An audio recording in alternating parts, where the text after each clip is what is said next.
All right, guys. Well, as promised, we got the benchmark swivel here. Going to do a little bit of a deep dive into this. Going to kind of explain to you what the concept is behind it and go into a little bit of that. So here it is. Here's the swivel. And basically you can buy them pre-rigged or you can buy them just like this in the pack. They'll come one a piece in the pack. It's something I've been working on for a very long time. Basically, the long and short of what it is. If you see how one end's tapered down, the reason I have that is so that, remember me talking about smooth transitions? Well, this I want to have a smooth transition. So when the heat shrink is applied to this and it's all up against that, it is about the same size as this other end. So when you come off, it tapers down. Okay, so that's one of the reasons you see this side. This smaller side always goes to the cable. This side always goes to the mono. I also recommend using chafe gear on the mono on here because this is metal and we don't have a ring in this. I would definitely use chafe gear going through that hole there, and then I would tape this or however you connect your leader to it. So you'd take your mono, go through, you'd crimp it, tape it up, and that crimp there, the crimp here would then go into a rubber stopper. And then basically what happens is this part here, the small part, that's the only part that is going to move. It comes out. Inside here is basically like a star, male part, that's a star, a female part, that is a star receiver. And inside it, when it's not being pulled, it locks into space, okay? Almost like the tip of an Allen key. When it's pulled away from the brackets and it can freely spin, okay? So it can freely spin around, but as soon as the pressure is no longer applied, it comes back. Okay, so why? What's the theory? Why did I go down that road?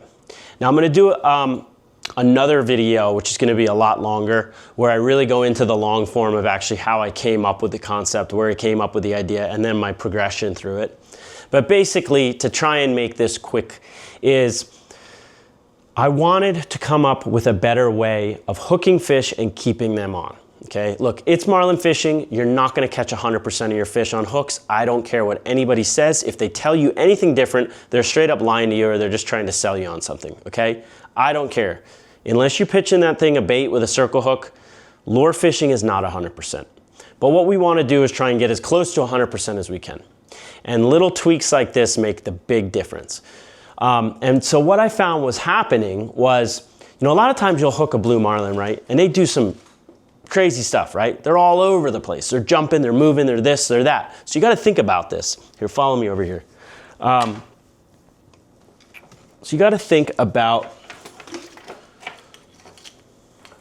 sorry.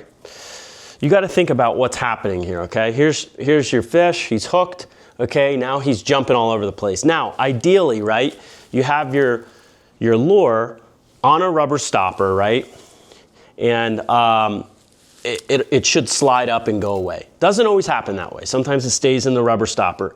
Either or. This lure now creates weight, okay?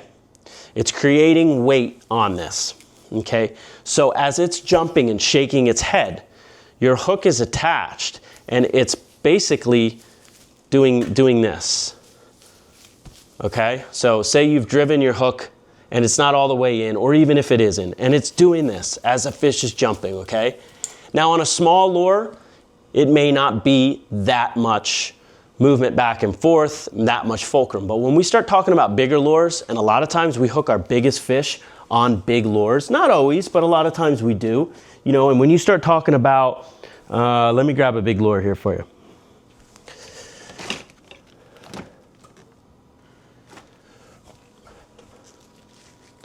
When you start talking about, you know, a big lure, this is a heavy lure, okay? This is a lot of movement. This thing's swinging around off the side of his face with a hook in it, is pushing that hook and really doing a lot of in and out, in and out, in and out.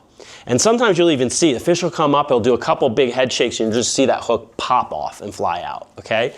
So that is something that a lot of people have had issues with pulling big lures, because we all love to pull big lures. They raise big fish, but you don't always hook the fish or keep the fish attached because that big lure is flying all over the place. So the theory, and this is one theory of a bunch of different ones, is that while you're hooked, then this thing's, you know, the tension's applied.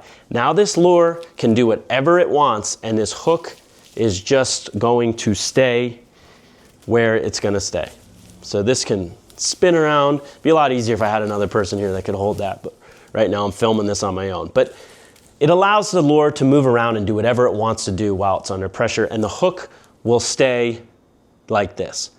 Now that's one really good aspect, okay? Another good aspect I feel is just throughout the fight, even right on leader, everything throughout the entire time, this hook, while you're fighting a fish, can be doing stuff like this, okay?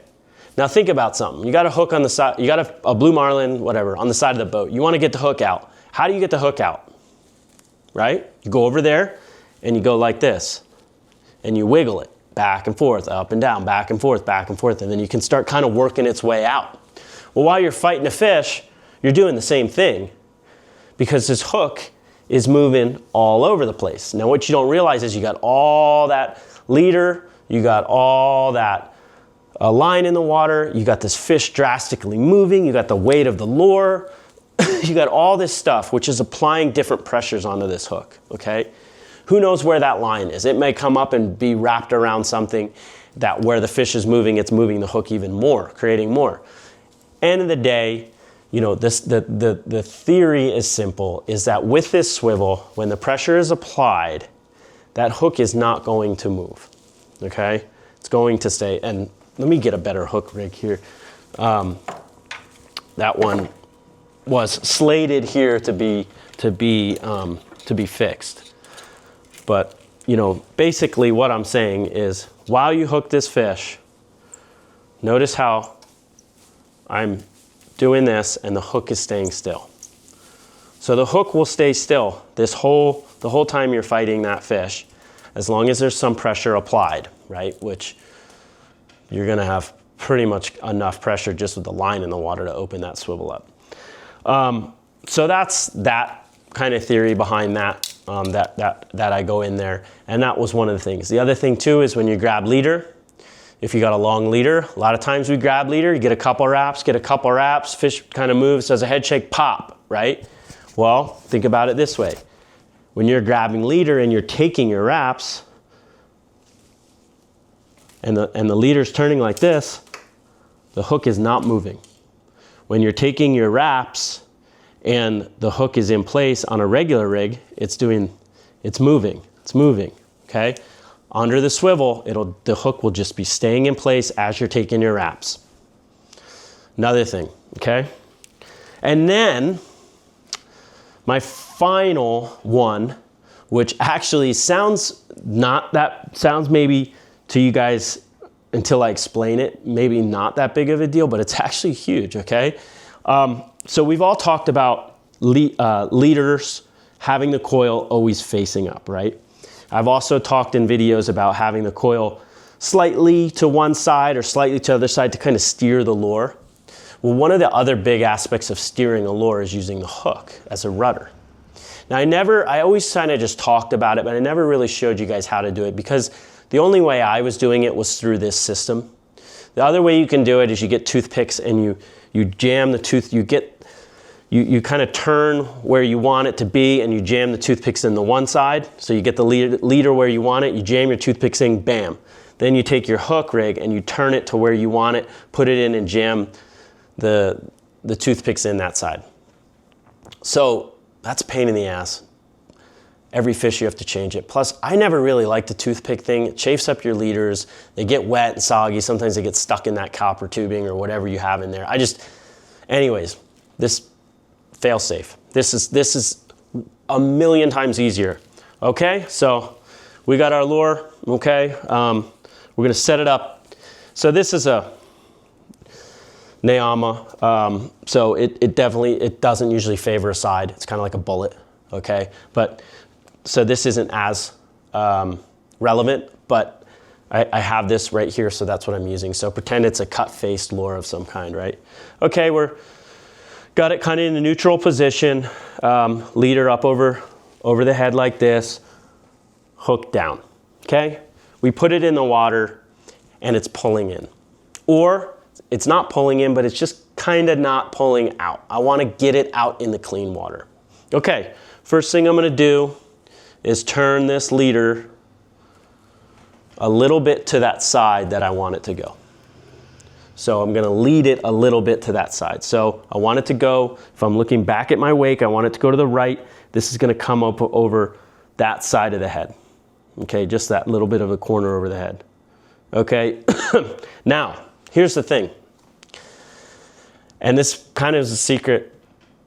Well, I wouldn't say a secret. People in the know, and a lot of guys in Kona know this. But some people would think that, you know, you just kick that leader over. And now look, if in a regular situation, your hook would now be off-centered to the opposite direction that the leader's going, right? Because if it was fully connected, you think about it, as you turn the leader that way, the hook goes the other way. Well, this is what I found. You turn the leader that way, then you actually take your hook, pull it out of the swivel, and turn it the same way. So turn the point the way you want this thing to swim. So you turn it the same way that that leader coil is going. So if the leader is, so you want it to go to the right, you turn the coil of the leader a little bit over to the right, then you turn your hook point facing a little bit over to the right. So might be reversed there, but you can kind of see, right? So that the coil's coming, here's there, coil's coming this way. This is a little bit off center, and it's going to swim way out to that way. Works as a rudder. Works really, really well. And so that's what I've been doing for a little while now, and that's how I'm able to get those lures like way out in that clean water. That was what it was. It was this system here. So that's a huge help with it. But yeah, check them out, the Benchmark Swivel. We are in the process of making small ones for light tackle, but I wanted to start with the heavy tackle one. We did a bunch of work on testing this swivel. We rated it for 500 pounds, but we tested it up to 1,000 pounds. We're going to release those videos. We actually never broke the swivel, but we got to 1,000 pounds and started breaking the clips and the things that were holding it in place while we were doing the test. So we were satisfied. Another test we did was run it on a drill in salt water for a long time. Then took it out, checked it out. So we did a lot of tests on it. And then on top of that, I've been running this system for about 2 years. The theories I've been working on since I think 2017, but this final system has been the last 2 years. All right, so go check them out, Benchmark Swivel. It's gonna reduce a lot of pulled hooks, and I really hope it helps. All right, guys, thank you.